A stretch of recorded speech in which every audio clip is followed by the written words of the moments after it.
My boyfriend of 3 years cheated on me with my best friend on our holiday trip and I don't know what to do. I've been with Adam for 3 years. You know the kind of relationship where you think, this is it, I've found my person? That was us. Or at least, I thought it was.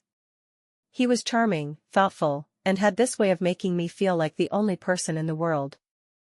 We weren't perfect, who is, but I believed we had something solid, something worth fighting for. Adam and I had been planning a holiday trip for months. It was supposed to be the kind of getaway where we could escape the everyday grind, reconnect, and just enjoy each other. My best friend, Mia, was tagging along too, which made sense at the time. Mia had been part of my life even longer than Adam. She was my go-to for advice, my late-night phone call when life felt overwhelming. The three of us had always gotten along, so it felt natural to include her. The trip started off great. We rented a cozy little cabin in the mountains, surrounded by endless pine trees, dusted with snow.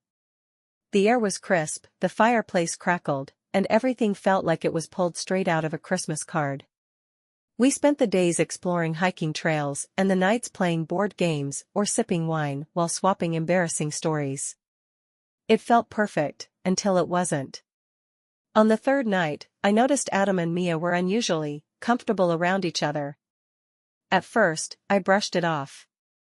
They'd always been friendly, and it wasn't weird for them to laugh at inside jokes or sit next to each other. But as the evening went on, I started catching these little things, the way Adam would glance at Mia when he thought I wasn't looking, or how Mia's laugh seemed just a bit too loud when Adam said something funny. It was subtle, nothing I could put my finger on, but enough to make me feel uneasy. Later that night, I woke up thirsty and went to grab a glass of water. As I passed the living room, I froze. There they were, sitting way too close on the couch, whispering like they were sharing some big secret.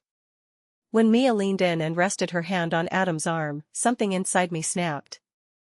I wanted to confront them right then and there, but I hesitated. What if I was overreacting? What if this was just innocent and I made it into something it wasn't? So, I did what I shouldn't have, I let it slide. The next day, I tried to act normal, but the tension was impossible to ignore. Every time I saw Adam and Mia together, my stomach twisted. They were subtle, but not enough.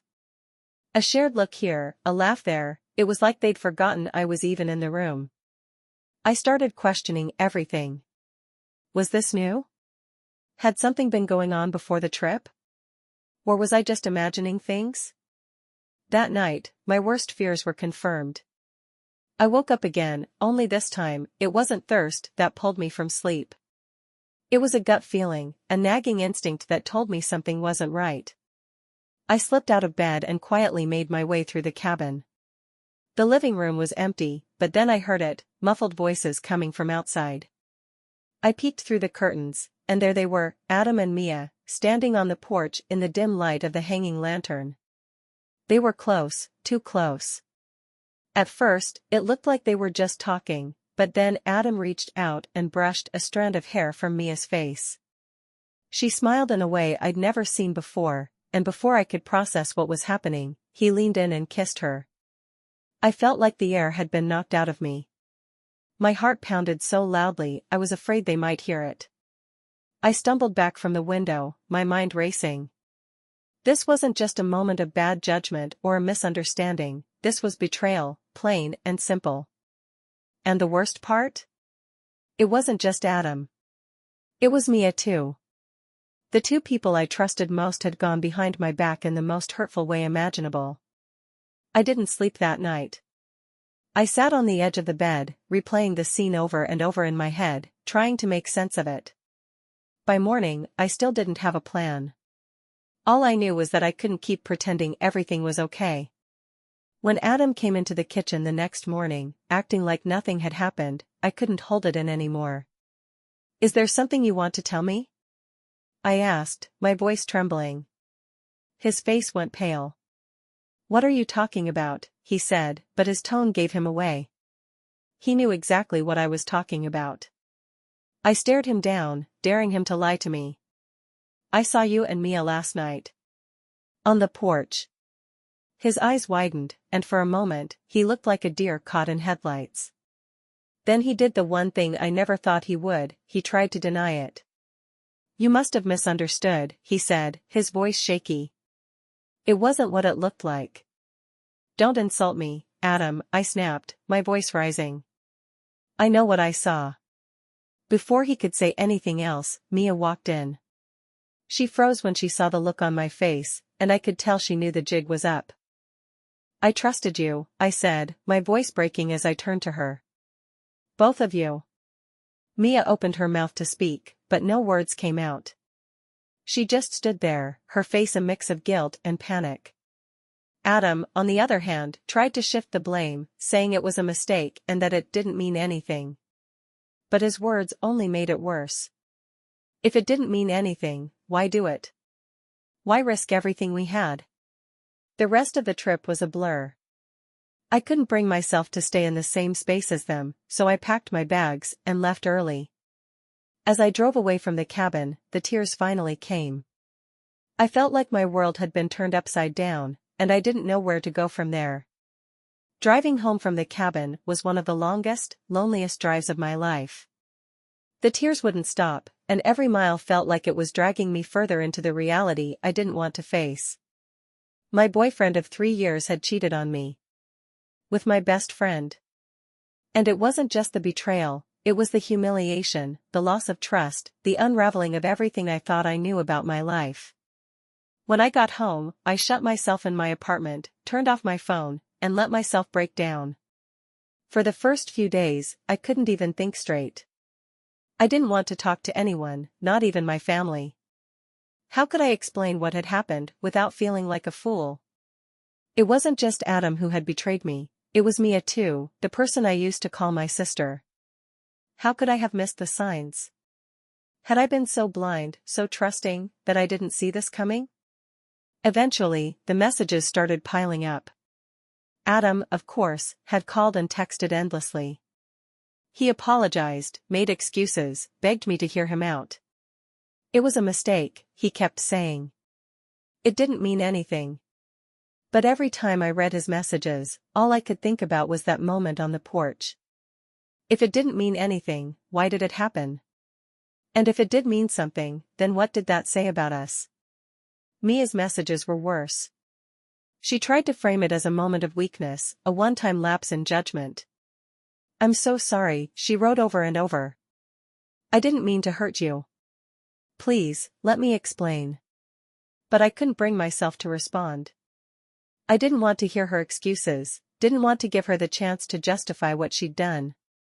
She had been my best friend, my confidant, the one person I thought I could always count on. And she had destroyed all of that in a single night. After about a week, I finally worked up the courage to talk to someone about it. I called my sister, Katie, and spilled everything. She listened quietly while I sobbed into the phone, only interrupting to offer soft words of support. "You don't deserve this," she said firmly. "None of this is your fault." Hearing her say that helped more than I thought it would. For the first time since it all happened, I felt like I could start to piece myself back together.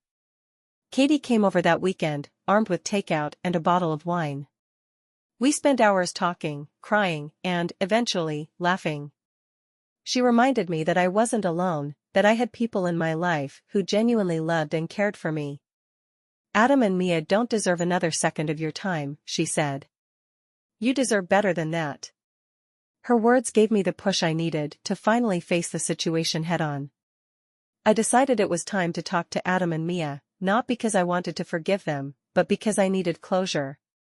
I needed to hear their excuses, their reasons, their justifications, if only to know that I had done everything I could to move forward.